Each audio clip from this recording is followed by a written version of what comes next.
우리는 신앙생활을 하면서도 종종 이렇게 고백합니다. 분명히 믿고 있는데 힘이 없다고.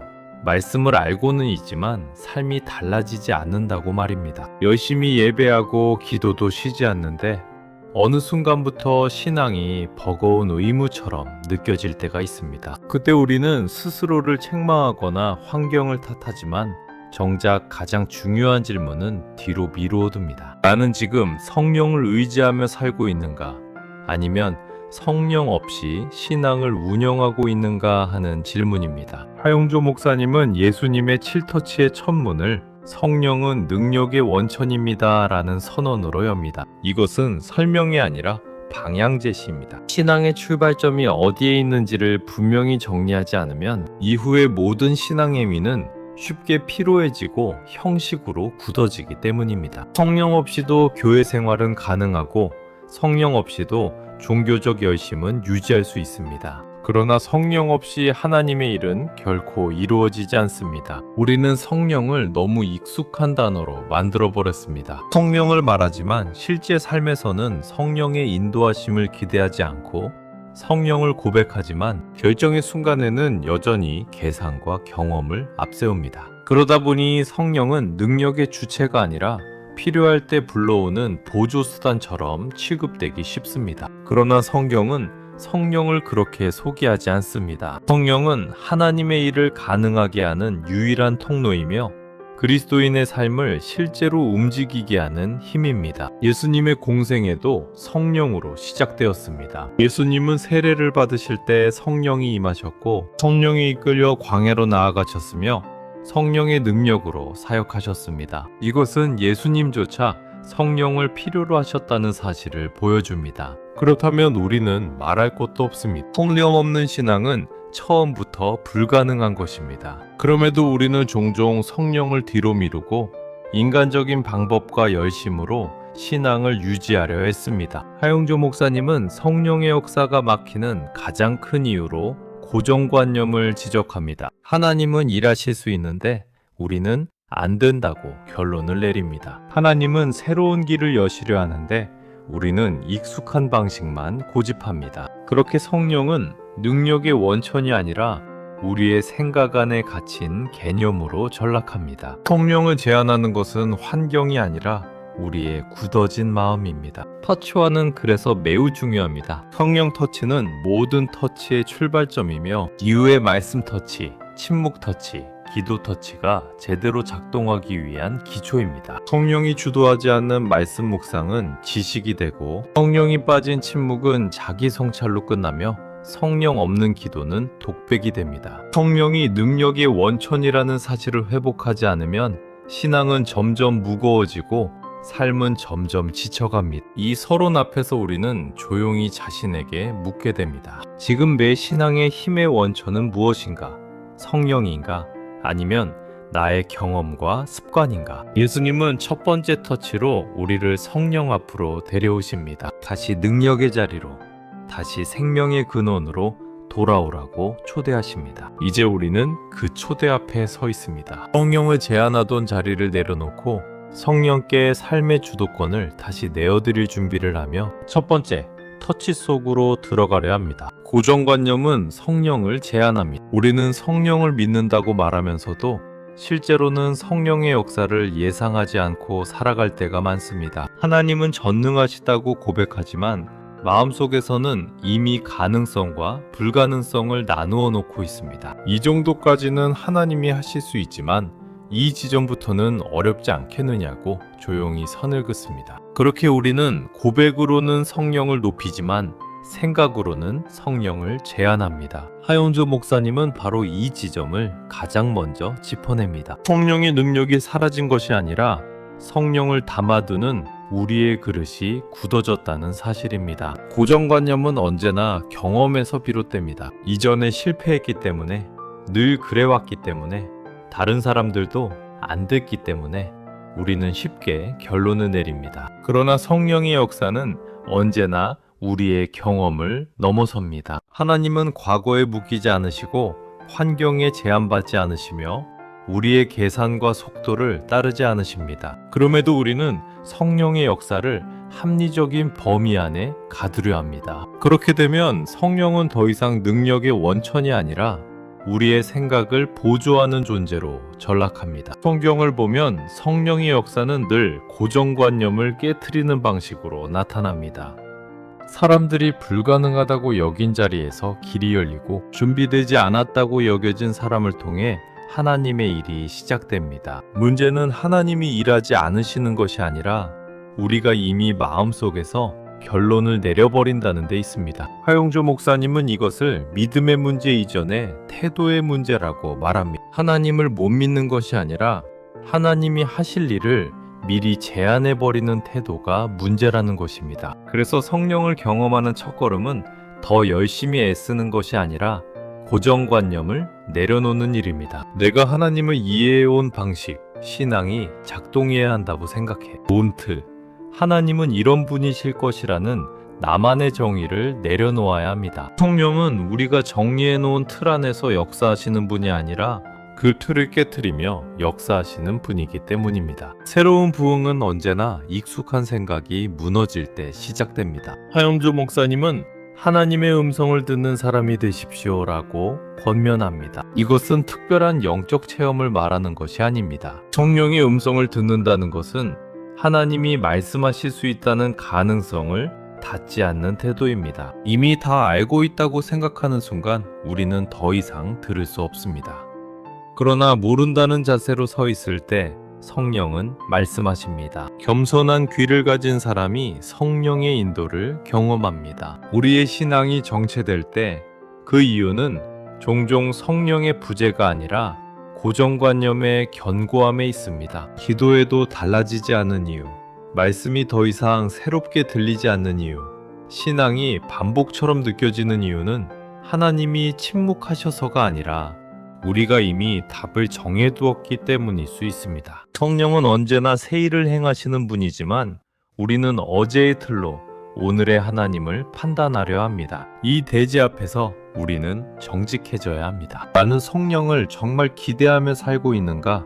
아니면 성령을 이미 이해했다고 생각하며 살고 있는가? 혹시 내 신앙의 안전함이 성령의 역사를 가두는 감옥이 되어 있지는 않은가? 성령은 우리가 통제할 수 있는 분이 아니십니다. 그분은 하나님이시며 주권적으로 일하시는 분이십니다. 우리가 할 수 있는 일은 단 하나입니다. 고정관념을 내려놓고 성령이 일하실 자리를 내어드리는 것입니다. 성령 터치의 시작은 바로 여기에서 일어납니다. 더 많은 정보를 얻는 데서가 아니라 이미 알고 있다고 생각했던 것을 내려놓는 데서 시작됩니다. 고정관념이 무너질 때 성령의 능력은 다시 흐르기 시작합니다. 그리고 그 흐름 속에서 우리는 다시 하나님의 일을 보게 됩니다. 겸손한 사람이 기적을 경험합니다. 성령의 역사는 언제나 겸손한 사람에게서 시작됩니다. 능력이 없는 사람이어서가 아니라 자신을 의지하지 않는 사람이기 때문입니다. 우리는 기적을 말할 때 종종 상황의 극단을 떠올리지만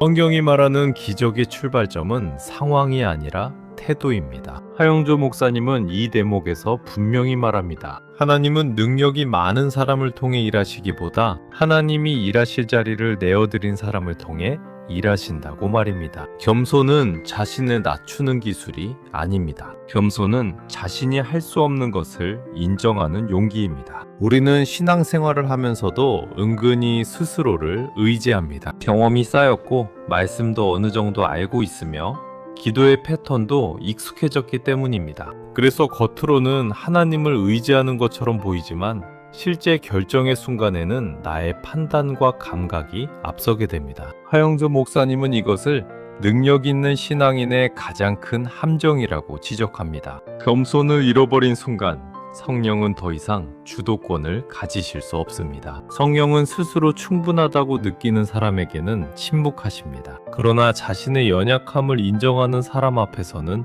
역사하십니다. 성경은 이를 분명히 말합니다. 하나님이 교만한 자를 대적하시되 겸손한 자에게 은혜를 주신다. 약 40년. 여기서 말하는 은혜는 위로의 감정이 아니라 실제로 삶을 바꾸는 하나님의 개입입니다. 겸손은 은혜를 불러오는 조건이 아니라 은혜가 머물 수 있는 자리입니다. 하영조 목사님은 어떤 인생도 회복될 수 있습니다 라고 단언합니다. 이 고백은 긍정적인 위로가 아니라 성령의 역사에 대한 확신입니다. 하나님은 인생의 상태를 보고 판단하지 않으십니다. 성령은 사람의 과거를 기준으로 움직이지 않으십니다. 오히려 그 사람이 얼마나 낮은 자리에서 하나님을 바라보는지를 보십니다. 그래서 가장 무너진 자리에서 가장 놀라운 회복이 시작되기도 합니다. 겸손은 절망을 끝으로 만들지 않고 새로운 시작으로 바꾸는 통로가 됩니다. 우리는 종종 기적을 경험하지 못하는 이유를 환경에서 찾습니다. 여건이 안 되고 상황이 너무 복잡하며 시간이 늦었다고 말합니다. 그러나 성령의 역사는 그런 조건을 따르지 않습니다. 문제는 환경이 아니라 마음입니다. 이미 답을 알고 있다고 생각하는 마음, 스스로 버틸 수 있다고 여기는 태도, 도움 없이도 괜찮다고 판단하는 자리에 성령의 역사는 머물지 않습니다. 성령은 언제나 도움이 절실한 자리를 찾으십니다. 겸손은 단순히 고개를 숙이는 태도가 아닙니다. 겸손은 하나님 앞에서 기다릴 줄 아는 자세입니다. 성령께서 말씀하시기 전까지 서두르지 않고 하나님이 인도하시기 전까지 방향을 정하지 않는 태도입니다. 하용조 목사님은 이런 사람을 두고 기적을 경험할 준비가 된 사람이라고 말합니다. 기적은 준비된 사람에게 임하는 것이 아니라 비워진 사람에게 임합니다. 이 대지를 묵상하며 우리는 다시 자신을 돌아보게 됩니다. 나는 지금 무엇을 붙들고 있는가?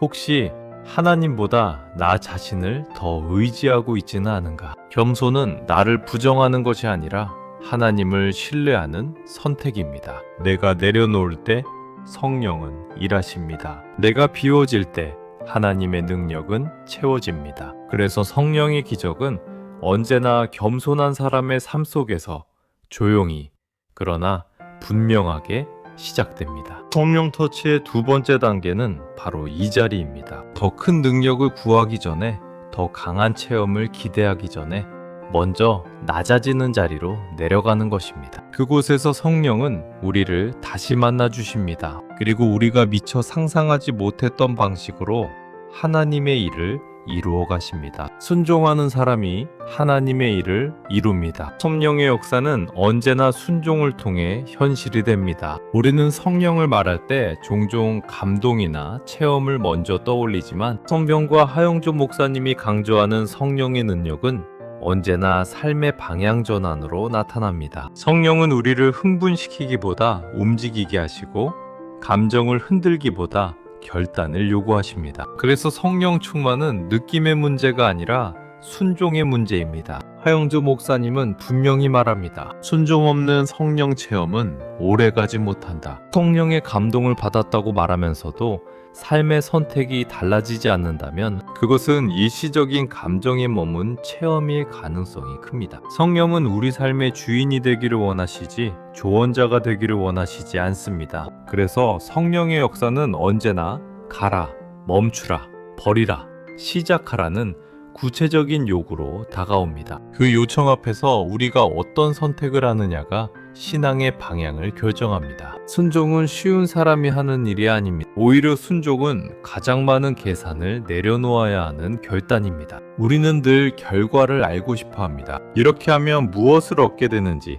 실패하지는 않을지, 손해보지는 않을지를 따져봅니다. 그러나 성령의 인도하심은 대부분 결과를 먼저 보여주지 않으십니다. 이유를 설명해 주시지도 않습니다. 다만 지금 순종하라고 말씀하실 뿐입니다. 하영조 목사님은 이것을 두고 순종은 믿음의 실험대라고 표현합니다. 하나님을 정말 신뢰하는지 드러나는 자리이기 때문입니다. 성령의 능력은 우리가 문을 두드릴 때 열리는 것이 아니라 성령께서 여실 때 열립니다. 그래서 하영조 목사님은 기적의 문은 언제나 성령이 여십니다 라고 강조합니다. 우리는 문 앞에서 준비할 수는 있지만 문을 여는 주체는 하나님이십니다. 순종은 문을 억지로 여는 행동이 아니라 문 앞에 서서 성령의 타이밍을 신뢰하는 태도입니다. 우리가 할 일은 성령이 말씀하실 때 즉시 움직이는 것입니다. 이 지점에서 하영조 목사님은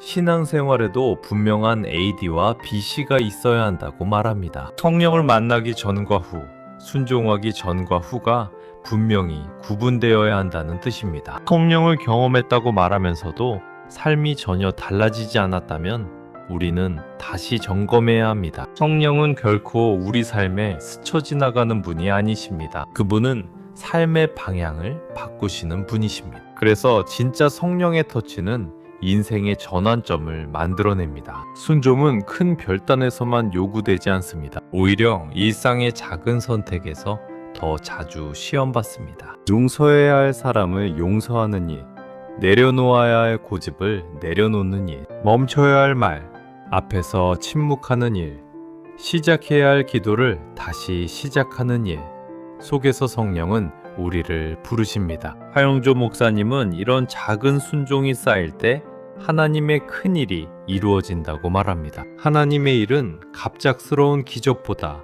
지속적인 순종을 통해 이루어집니다. 이 대지 앞에서 우리는 스스로에게 정직한 질문을 던지게 됩니다. 나는 성령의 감동을 얼마나 빨리 순종으로 바꾸고 있는가?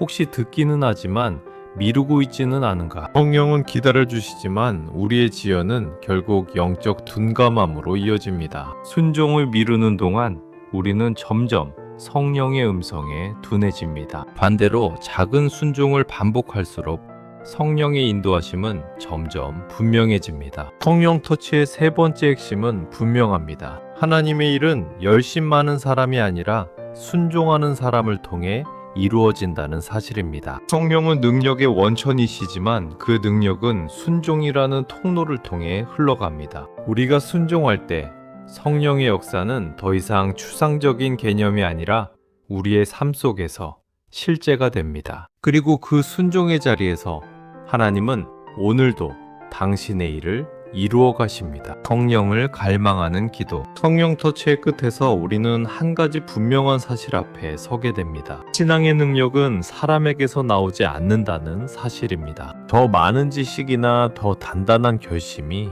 우리를 살리는 것이 아니라 성령께서 주도하실 때 비로소 신앙은 살아 움직입니다. 그래서 하영조 목사님은 이 첫 번째 터치를 모든 터치의 시작으로 놓으셨습니다. 성령이 빠진 신앙은 결국 인간의 열심으로 굴러가고 그 열심은 언젠가 반드시 한계를 드러내기 때문입니다. 우리는 그동안 성령을 너무 익숙하게 불러왔는지도 모릅니다. 필요할 때 도움을 요청하는 대상으로 혹은 분위기를 만드는 존재로 이해해왔을지도 모릅니다. 그러나 성령은 그런 분이 아니십니다. 성령은 하나님의 뜻을 이루시는 주권자이시고 우리의 삶을 실제로 이끄시는 능력의 원천이십니다. 그분이 주도하지 않으시면 우리는 아무리 애써도 하나님의 일을 이룰 수 없습니다. 이 터치는 우리에게 결단을 요구합니다. 더 이상 고정관념으로 성령을 제한하지 않겠다는 결단. 스스로를 의지하던 태도를 내려놓고 겸손히 하나님 앞에 서겠다는 결단, 그리고 성령의 말씀 앞에서 미루지 않고 순종하겠다는 결단입니다. 이 세 가지는 특별한 사람이 감당하는 신앙이 아니라 성령을 진짜로 의지하기로 선택한 사람의 기본적인 자세입니다. 하영조 목사님은 성령 충만을 말할 때 늘 갈망을 강조하셨습니다. 성령은 자동으로 채워지는 능력이 아니라 사모하는 자에게 임하는 은혜이기 때문입니다. 성령을 갈망하지 않으면 우리는 결국 다른 힘을 찾게 됩니다. 경험을 붙들고 사람을 의지하고 환경에 기대며 살아가게 됩니다. 그러나 성령을 갈망하는 순간 우리의 신앙은 다시 하나님 중심으로 재편됩니다. 이 결론에서 우리는 다시 기도로 돌아갑니다. 성령 터치는 기도로 끝나지 않고 기도로 시작되기 때문입니다. 더 많은 말이 아니라 더 깊은 갈망으로 드리는 기도입니다. 성령님,